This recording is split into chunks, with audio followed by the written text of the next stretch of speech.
신명기 29장 14절부터 21절까지 말씀입니다. 언약, 하나님과의 언약을 위반시해받는 또 저주에 대해서 기록합니다. 자, 첫째, 이제 이 언약은 미래 세대까지 포함하는 언약임을 알려줍니다. 신명기 29장 14절 15절 내가 이 언약과 맹세를 너희에게만 세우는 것이 아니라 오늘 우리 하나님 여호와님 앞에서 우리와 함께 여기 서 있는 자와 오늘 우리와 함께 여기 있지 아니한 자에게까지이니.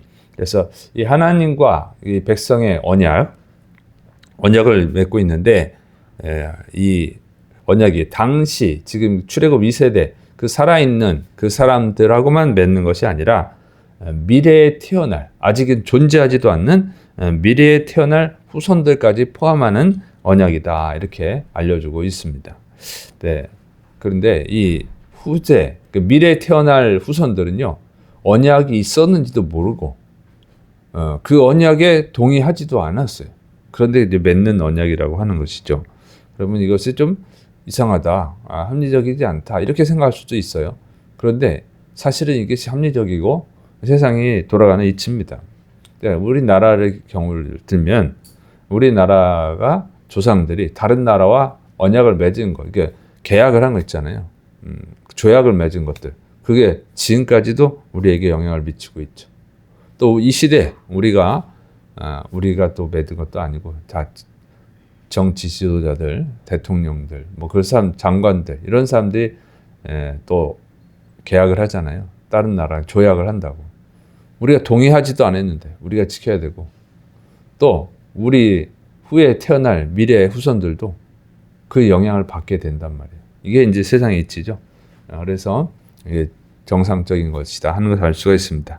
그런데 여기서 태어나지 않은 그 사람들을 포함할 때, 여기 우리와 함께하지 않은 그 사람들이 이스라엘 후손들만 포함하는 것이 아니라 바로 전 세계 모든 사람들을 포함한다고 하는 것이죠. 그것이 하나님의 은혜예요. 하나님이 단지 이스라엘만 구원하려고 하는 것이 아니고, 이스라엘은 대제사장의 나라로 세운 것뿐이고 전 세계 모든 사람까지 포함하는 것입니다. 그래서 우리가 예수님을 믿으면 하나님의 자녀, 하나님의 백성이 되어지는 줄을 믿으시 바랍니다. 그래서 하나님 우리를 구원하시고 우리를 또 천국으로 인도하시는 거예요. 그래서 얼마나 감사합니까? 하나님께서 딱 이스라엘만 찍어가지고 이스라엘만이다 이러면 정말 슬픈 일이죠. 우리는 다 지옥으로 가야 되는데 그게 아니고 이스라엘은 그냥 대제사장의 나라로 세우는 거예요. 그리고 전 세계 모든 사람 누구든지 예수님을 믿으면 하나님의 자녀가 되고 하나님 백성이 되게 하시고 또 보호해 주시고 천국으로 인도하시는 거예요. 그러니까 너무너무 감사한 거죠. 우리는 이스라엘 백성들보다 더 열심히 하나님을 섬겨야 될 줄을 믿으시 바랍니다. 자, 두 번째로는 이제 우상과 하나님의 능력을 비교하는 겁니다. 신명기 29장 16절부터 17절.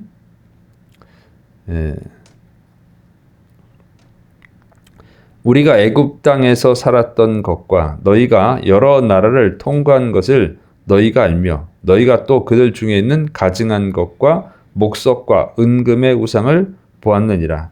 자, 이스라엘 백성들은요 40년 동안 광야 생활을 했죠. 그러니까 출애굽하고 나서 40년 동안 광야 생활을 했어요. 그 동안에 많은 우상들을 봤어요.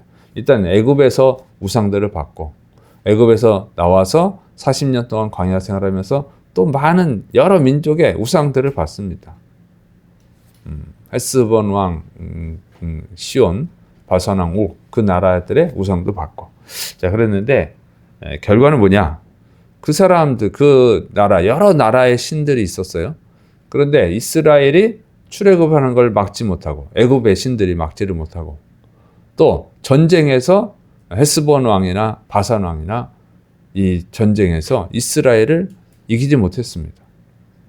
아말렉 민족도 이기지 못했고, 그러니까 그 나라의 신들이 이스라엘을 막지 못했다, 이게. 그러니까 이스라엘이 믿는 여호와 하나님, 그 여호와 신을 이기지 못했어요.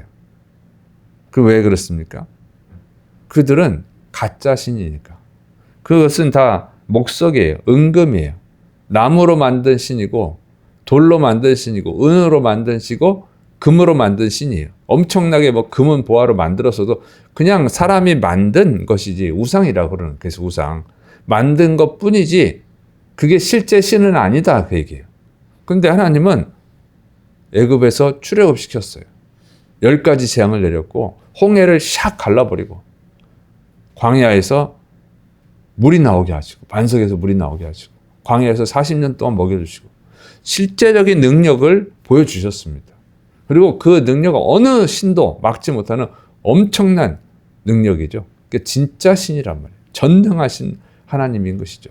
그걸 다 보았다는 거예요. 그래서 잊지 말라는 겁니다. 세상에 있는 여러 나라의 신들이 있지만 다 그것은 그냥 사람이 만드는 허상이고 신은 여호와님밖에 없다. 유일한 신이다. 이것을 명심하라 그게. 그게 명심하라는 얘기 뭡니까? 잊지 말고 우상 숭배하지 말고 하나님만 잘 섬겨라. 그 얘기입니다. 그래서 우상 숭배하면 어떻게 되는 거예요? 그거 다 허상이니까 그처럼 망할 거라는 것이죠. 그래서 경고를 하는 것입니다. 그래서 우리 여러분 명심해야 돼요. 세상에 여러 신들이 있지만 그건 그냥 사람들이 신이라고 하니까 우리가 신이라고 불러주길 뿐이고 구분을 하느라고 그것은 가짜 신이다 하는 것을 알려주느라고 하는 것 뿐이고 신은 여호와님밖에 없어요. 그걸 명심해야 됩니다. 그래서 신은 하나님밖에 없기 때문에 여호와 하나님밖에 없기 때문에 여호와 하나님만 섬겨야 되고 여호와 하나님이 아닌 다른 신을 섬기면 그러면 재앙이 많은 거예요. 자, 그래서 이 경고를 하는데 그 경고는 읽어봅니까? 신명기 29장 18절부터 19절 너희 중에 남자나 여자나 가족이나 집하나 오늘 그 마음이 우리 하나님 여호와님을 떠나서 그 모든 민족의 신들에게 가서 섬길까 염려하며 독초와 쑥의 뿌리가 너희 중에 생겨서 이 저주의 말을 듣고도 심중에 스스로 복을 빌어 이르기를 내가 내 마음이 완악하여 젖은 것과 마른 것이 멸망할지라도 내게는 평안이 있으리라 할까 함이라. 그래서 우상 숭배를 이제 경고하는데 그 이유는 뭡니까? 우상 숭배는요 그 밭에 해를 주는 잡초와 같은 거예요. 잡초와 같아서 잘 자랍니다. 잡초에 씨가 한번 뿌려지면요 그거 뽑아도 계속 나와요. 내가 좀 더 텃밭에서 그 잡초랑 씨름을 하는데 아주 그건 왜 이렇게 잘 자랍니까? 정말 비가 오니까 더 잘 자라 아주. 그리고 비가 안 와도 잘 자라요. 비가 안 오면요 또 뽑는 것도 힘들어요. 땅에 아주 말라 비틀어가지고 뿌리가 단단히 박혀 있고 비가 오면 너무너무 잘 자라서 힘들고 아주 이래나 저래나 힘들어요. 자 그런 것처럼 근데 그 잡초가 있으면 그 곡식에 해를 주고 과일나무에 또 해를 주잖아요. 그래서 뽑아 버려야 되는데 이렇게 이 잡초 독초와 같이 쑥의 뿌리처럼 이스라엘 백성들에게 해를 가한단 말이죠. 그리고 이 우상 숭배는요 뭐라 그러냐면 그건 중독과 같아요. 중독. 마치 중독된 것 같아요. 중독되면 어떻게 돼요? 여기 보니까 이렇게 말하고 있어요. 젖은 것과 마른 것이 멸망할지라도 내게는 평안이 있으리라. 망하면은 평안이 없죠. 망하는데 평안이 어떻게 있어요? 그런데도 자기는 괜찮다 그러는 거예요. 이게 뭐냐면 마치 술 중독된 것 같아요. 술에 알코올 중독이 되면 어떡합니까? 그 사람 당신 건강에 해가 된다. 말 안 들어. 그냥 술에 취해가지고 말을 못 알아들어요. 그리고 운전하면 안 된다. 나는 괜찮다고. 술 안 취했다고. 술 취했는데 그래요. 술 취했는데. 괜찮은 게 아니라 안 괜찮은데 괜찮다고 그러죠. 그래서 음주운전하다가 사고가 나서 자기가 죽거나 다른 사람 죽게 만들거나 다른 사람 피해를 주잖아요. 이런 식으로. 그래서 착각을 하게 됩니다. 괜찮은 줄 알고. 괜찮지 않은데. 우상 숭배에 빠져버리면 거기에 이제 중독이 돼가지고 이 우상 숭배를 해가지고 재앙을 당해도 경고를 해도 듣지도 않고 우상 숭배하다가 재앙을 당해도 우상 숭배에서 재앙을 당했다고 생각을 안 하는 거예요. 오히려 우상 숭배를 더 안 해서 그렇지. 이런 이상하게 해가지고 결국은 멸망한단 말이죠. 멸망하게 되는 것입니다. 그래서 판단력을 잃어버려요. 그래서 이 정신이 이상이 생겨버리는 거예요. 이렇게. 그래서 결국은 망하게 되죠. 그래서 우상 숭배에 절대 하면 안 된다. 정말 잡초에 씨가 뿌려지는 거면 그때부터 힘들어요. 그래서 한번 우상 숭배에 빠지면 힘들고 또 이단에 빠져도 그렇죠. 이단에 빠지면 뭐 그냥 부모 자식도 없어. 그냥 이단에 빠진 사람들 알잖아요. 신천지 뭐 이런 사람들. 그냥 힘들어요. 그래서 아예 그냥 접근을 안 하는 게 좋습니다. 그다음에 그래서 이제 여러분 오늘의 운세 이런 것도 절대 조심해야 돼요. 자, 그리고 이제 이 언약을 어길 때 받는 저주를 받게 되죠. 신명기 29장 20절부터 21절. 여호와님은 이런 자를 사하지 않으실 뿐 아니라 그 위에 여호와님의 분노와 질투의 불을 부으시며 또 이 책에 기록된 모든 저주를 그에게 더하실 것이라. 여호와님께서 그의 이름을 천하에서 지워 버리시되 여호와님께서 곧 이스라엘 모든 지파 중에서 그를 구별하시고 이 율법책에 기록된 모든 언약의 저주대로 그에게 화를 더하시리라.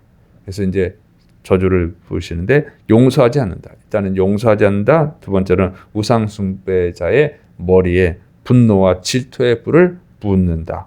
세 번째 우상 숭배할 때 받을 것이라고 경고한 모든 저주를 내린다. 네 번째 그의 이름을 천하에서 지워버린다. 멸망시키겠다는 얘기죠. 다섯 번째 이스라엘 모든 지파에서 구별한다는 거예요. 그러니까 하나님의 공동체에서 제외시킨다는 거죠. 자격을 박탈하는 거예요. 천국에 못 갑니다. 여섯 번째 율법에 기록된 모든 저주를 내린다. 그러니까 저주를 막 쏟아 부으시는 거예요. 아주 무서운 저주를 다 쏟아 붓는 것이죠. 그래서 이 저주를 받고 살아남을 수 있겠어요? 못 살아남죠. 그래서 북이스라엘이 아수르에 의해서 멸망을 당하고 그다음에 남유다는 바벨론에 의해서 멸망을 당하잖아요. 하나님이 경고하신 것을 듣지 않아서. 그러니까 우상 숭배에 빠지면 못 듣게 되는 게 판단력을 잃어버리는 거예요. 마치 술 중독이 되는 것 같아요. 마약 중독되는 것처럼 판단력을 잃어버려서 결국은 망하게 됐습니다. 그래서 절대 우상 숭배하지 말고 여러분 농담으로라도 하면 안 돼요. 농담에. 아주 요즘 기독교인들이 전생에 나라를 구했나 뭐 이런 그 언어를 그대로 쓰더라고. 전생에 무슨 죄를 지어서 그렇지? 뭐 좋은 일 있으면 전생에 나라를 구했나 봐 당신이. 이렇게 농담하는데 그거는 하나님을 모독하는 것이고 자기는 농담이라고 하겠지만 듣는 사람은 안 믿는 사람은 어떻게 했어요? 예수 믿는 사람도 전생 믿더라. 믿음 없는 성도는 전생이 있나? 이렇게 생각하게 되는 거죠. 농담이라도 그래서 하면 안 되는 거예요. 근데 이 분별력이 없고 너무 경솔한 거죠. 경솔한 거. 하나님이 아주 그걸 싫어하는데 악은 모양이라도 버리라고 그랬는데 그걸 농담이라고 하면 어떻게 했어요? 그게 농담이 아닌 거예요. 농담으로라도 하나님을 모독하면 되겠습니까? 하나님을 막 욕을 했어. 농담인데요. 그게 말이 되냐고. 하나님을 가지고 농담을 할 수가 있냐 그게요. 그건 하나님을 경외하지 않기 때문에 하는 거예요. 그러니까 근본적으로 신앙에 문제가 있는 것이죠. 그래서 농담으로라도 하지 말고 장난으로도 해서는 안 되는 거예요. 그게 씨를 뿌리는 거예요. 우상 숭배의 씨를. 그래서 우상은 꼭 다른 신만이 아니라 그랬죠. 그래서 돈도 우상이고 연예인도 우상이고 정치인도 우상이고 권력도 우상이고 다 우상이 될 수 있어요. 그래서 하나님을 대체하는 것, 하나님보다 더 중하게 여기는 것, 다 우상이에요. 그런 것도 우상을 멀리하고 하나님을 바르게 섬겨서 여러분 재앙을 당하는 자가 아니라 복받는 자들이 되시를 축원합니다. 그리고 여러분을 통해서 가족들, 친구들, 직장 동료들이 예수 믿고 복받는 나라가 돼. 그런 자꾸 예수 믿는 사람 정말 하나님을 잘 섬기는 사람들이 많아지면 우리나라에 많아지면 어떻게 우리나라가 볼 받는 거죠. 그래서 나라까지 복받게 하는 여러분 되기를 축원합니다. 기도하겠습니다. 사랑이 많으신 하나님 아버지, 정말로 우리가 경각심을 가지고 우상 숭배를 하지 않도록 농담으로라도 장난으로라도 우상 숭배하지 않도록 붙들어 주시옵시고 우리는 입술을 벌리면 하나님께 영광을 돌리고 입술을 벌리면 예수 그리스도의 생명의 복음을 전해서 다른 사람도 복받게 하는 자들이 되게 하여 주옵소서. 주께서 역사하심 믿고 예수님의 이름으로 감사하며 기도드립니다. 아멘.